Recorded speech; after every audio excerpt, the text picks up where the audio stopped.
Maraming salamat at magandang umaga po sa inyong lahat. I want to set the tone nito pong interview sapagkat tayo ho ay nahaharap sa isang usaping pananagutan. Pero ito po ay hindi pangkaraniwan na usaping pananagutan. Ito po ay moral na usaping pananagutan.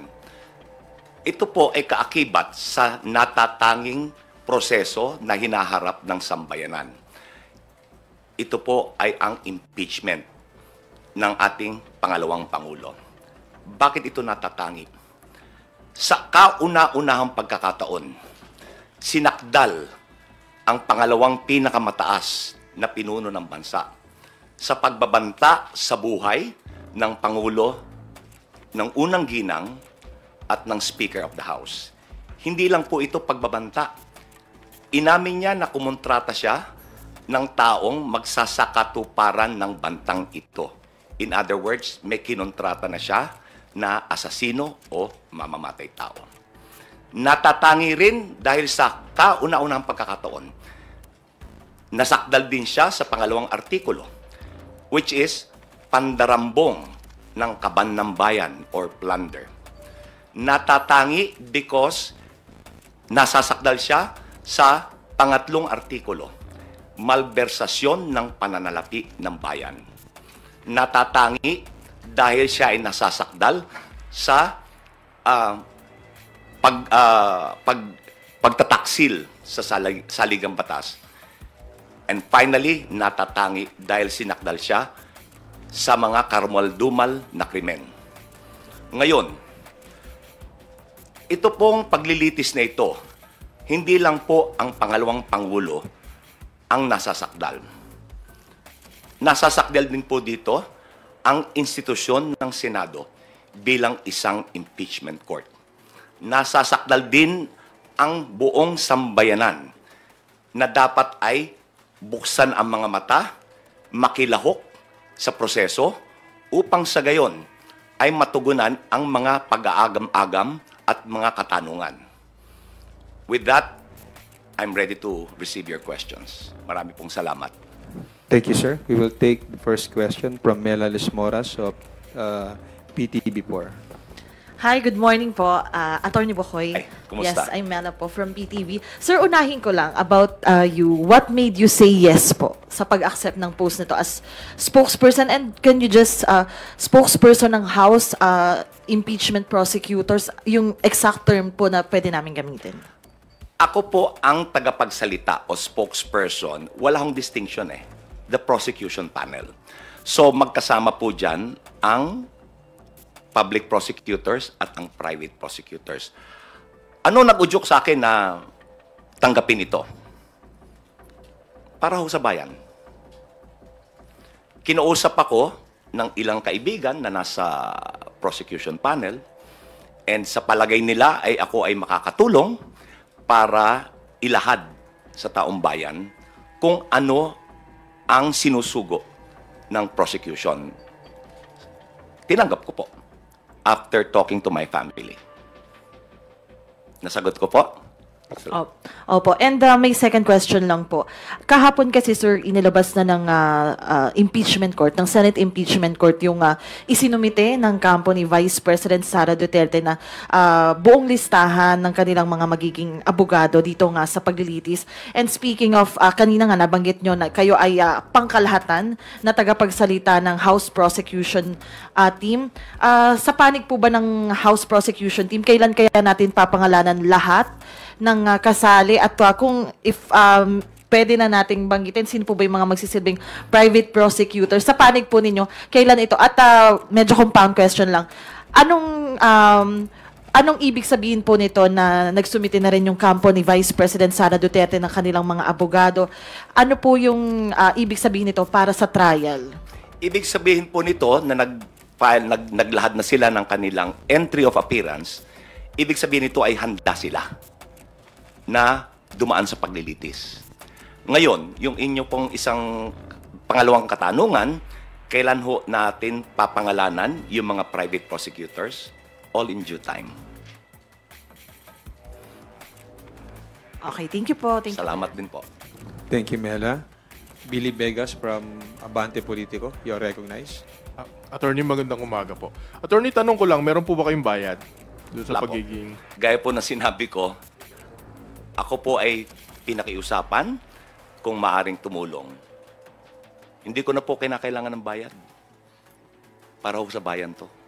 Hindi ho bayad, bayan.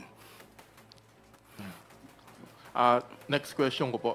Attorney, do you think po ba yung utos ng second impeachment court na pasagutin yung 20th Congress na House, kung gusto pa nilang ituloy yung impeachment trial ay admission na pwedeng tumawid, mag-crossover yung impeachment?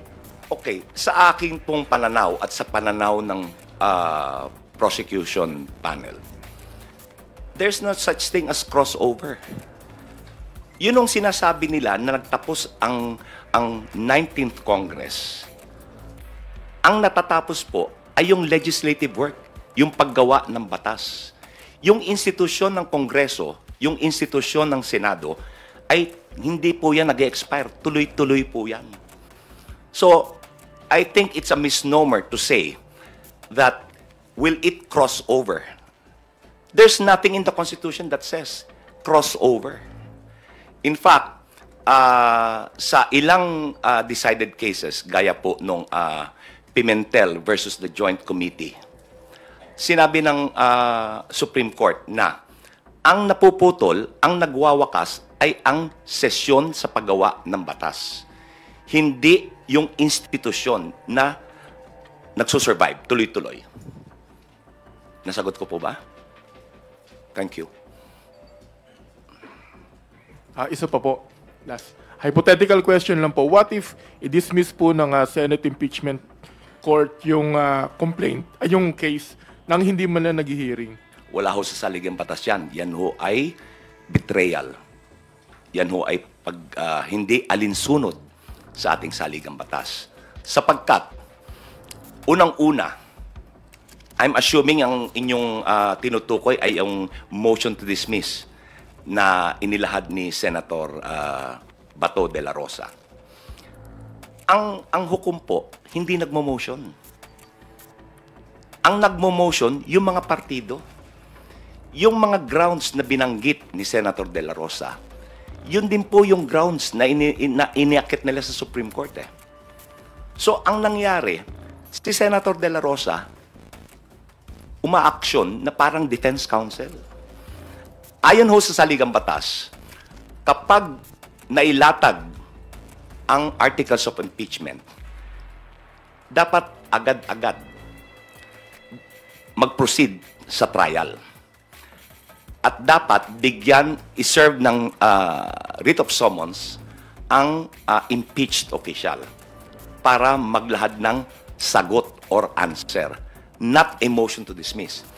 Kung yung nasasakdal ay hindi pwedeng maglahad ng motion to dismiss, di lalo na siguro yung hukom. Di po ba?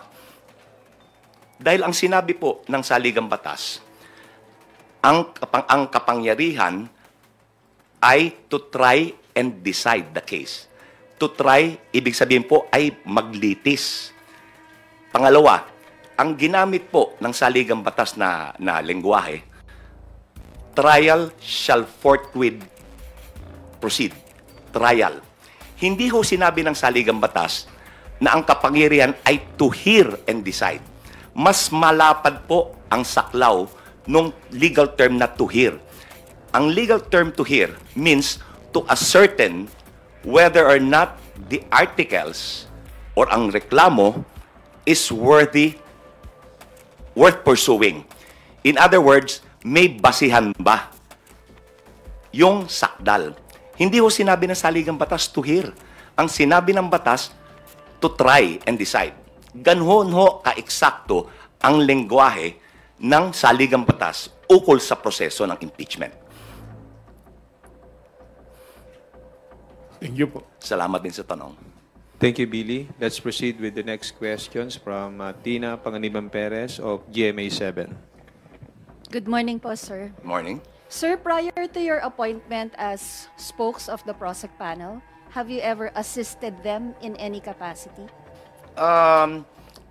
Meron na po akong ilang nasaluhan na meeting para ho malaman ko kung ano ang mensahe na ihahayag ko sa publiko. So, yes, nagkaroon na po ako ng partisipasyon. But not as a private prosecutor. Sir. Hindi po ako private prosecutor. And meron po ba kayong update doon po sa binanggit ng prosecution panel na clarification na hihingin po nila sa Senate Impeachment Court about yung orders na ibinaba ng Senate Impeachment Court, pati po yung pag-remand sa articles? Within the next few days, ang prosecution panel ay magpa-file or maglalahad ng mga kaukulang pleading. Within the next few days, magkakaroon po ng paglalahad. Sir, clarification lang. That's a motion? Motion to what? It could be a motion or it could be a manifestation. Thank you po, sir. Either way, it is to clarify yun hong order. Thank you po. Thank you, Tina. Vivian Gulia from ABS-CBN2. Good morning, Attorney. morning. Opo. Can you confirm and may we know the reason? Base po sa reports ay the House of Representatives was furnished a copy of the notice of appearance ng pag-enter ng lawyers ni Vice President Sara Duterte ng kanilang entry of appearance, pero hindi po ito tendered, copy, refused to receive. Okay. Liliwanagin ko po hindi ko ho alam pa kung ano yung dahilan. Subalit, ang bottom line dito, wala ho naman nasaktan, walang damage eh. Because nung tinender nila yung service nung entry of appearance, tender means you are constructively served. So, tanggapin o hindi, yun hong purpose was served. Because it was tendered. So, as if you received it.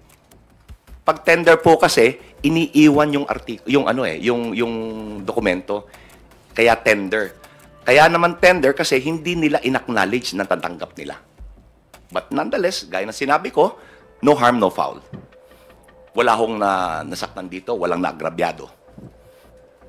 And as of today, hindi pa po ba naisusumite ng House yung at least the compliance for the first requirement of the Senate Impeachment Court to submit a certification that the impeachment proceedings against VP Duterte here at the House of Representatives were compliant with the Constitution, and won't it derail the process po, the trial? Hindi po. Sa katotohanan, nung huling session day ng Kamara, nagpasaho ng resolusyon alinsunod sa kautusan ng impeachment court. Pero nais ko rin pong banggitin. Ngayon hindi pa yan naisusumite. Pero naipasa na po. Gaya ng nasabi ko kanina, in the next few days, magpa-file ho ng ng appropriate pleading ang House Prosecution Panel. Ngayon, ito pong ni-require, yung ni-require ho ng impeachment court na magsumite ng certification na hindi nilabag ng Kamara yung 1-year bar rule. Ito po ay surplusage sapagkat yun hong verified articles of impeachment, yun na po yung hinihingi nilang sertifikasyon. Gaya po nung ruling ni Juan Ponce Enrile nung impeachment trial ng ating dating punong hukom ni dating Chief Justice Renato Corona. Ang sinabi po na ruling nun ng presiding officer ng impeachment court na kapag nailahad na ang articles of impeachment sa impeachment court, there is now attached to it the presumption of legality and regularity. Hindi na dapat pinagtatalunan. Ngayon, that is a precedent sa impeachment court. Nagtataka lang ako, bakit hindi yun sinunod ng kasalukuyang impeachment court?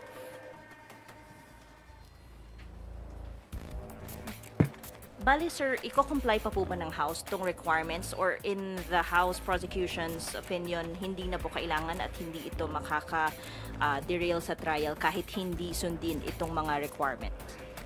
Ngayon, ito po, gaya ho nabanggit ko, ang prosecution panel ay magsusumite or maglalahad ng appropriate pleading. Ngayon,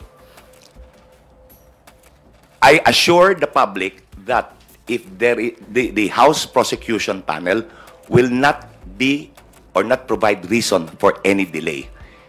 Hindi ho ang House prosecution panel ang magbibigay ng dahilan upang maantala ang trial ng impeachment. Okay. Sir, last na lang, doon sa private prosecutors, you said in due time. Kailan po itong due time? And can you provide us a background lang how they were selected and bakit sila po yung napili?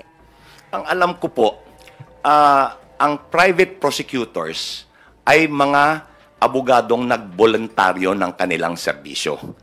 Yun po ang alam ko. Ako po ay sigurado na gaya ko, wala rin silang bayad. Dahil itong paglahok dito ay para sa bayan, hindi para sa bayad. Okay po? Okay, sir. Thank you rin. Thank you. Thank you, Bibian. Elson Kismorio from Manila Bulletin. Hello, Attorney. Good morning. Hello. If we may talk about SP Chis Escudero for a minute.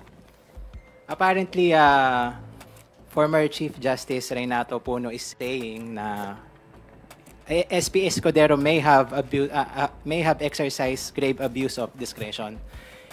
Basahin ko po, sir, yung exchange dun sa interview kung Sige. saan sinabi ni ex-Chief Justice. So yun bang ginagawa ngayon ng Senate President? Pasok ba sa grave abuse of discretion? And then Puno said, yan naman po ang pag-aaral, hindi lamang ng PhilConsa. Yan din po ang sinasabi ng mga academicians, mga deans ng colleges of law, mga professors ng constitutional law, at mga iba't ibang commentaries na naririnig natin sa mga nakakaintindi at nakakaalam sa saligang batas. Your take po on this statement? Ako po ay sumasang-ayon sa sinabi ni Chief Justice Renato Puno.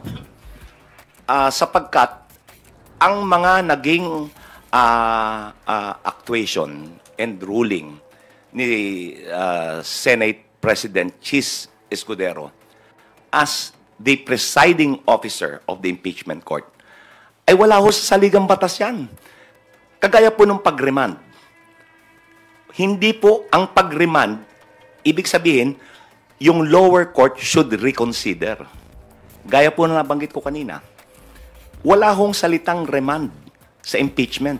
Hindi ho angkop ang remand sa impeachment. Yung remand ay para sa ordinaryong kaso, sa ordinaryong hukuman, but never sa impeachment court.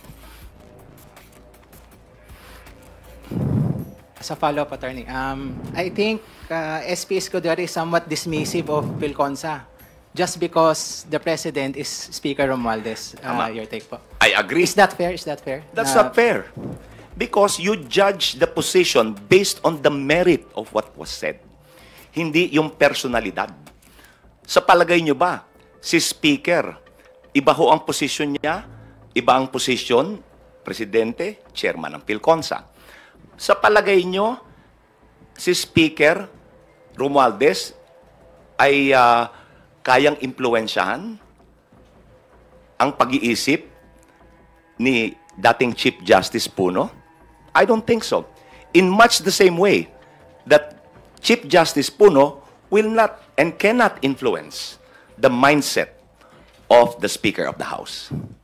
So, my take is that the argument is based on the merit of the argument, not on the personality. Hindi po personality-based yan.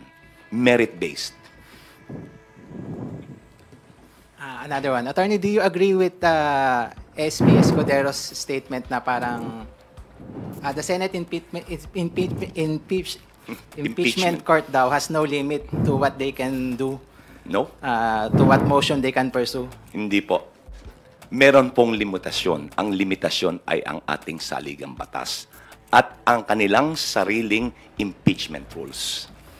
Hindi po pwedeng porque you are sui generis, pwede mong gawin ang lahat ng gusto mo. Ang limitasyon po ay nasasaad sa ating saligang batas at sa kanilang sariling impeachment rules. In fact, kung yung impeachment rules po ay hindi alinsunod sa saligang batas, hindi rin po obra yun. So lalo na, yun sa kanyang statement na kaya niyang gawin, kaya nilang mag-order ng kahit na ano, mali po yun. Dapat alinsunod sa parameters na sinet ng saligang batas. Kung inyong tutunghayan, nakahiwalay po yung Article 11 do sa Article 6. Article 6 ho, tungkol sa trabaho ng paggawa ng batas. Yung Article 11 is for accountability. Very specific yung provision ng accountability. Very specific what the powers are. So hindi po pwedeng bardagulan to. Hindi pwede na kung anong gusto, yun ang gagawin. May limitasyon. Last na po, promise. Sige. Ah, May promise pa. Then, ano yun? Totoo yan, ha? You've already called out Senator De La Rosa kanina po, no, for being like partisan kasi Yes. nag-file na motion.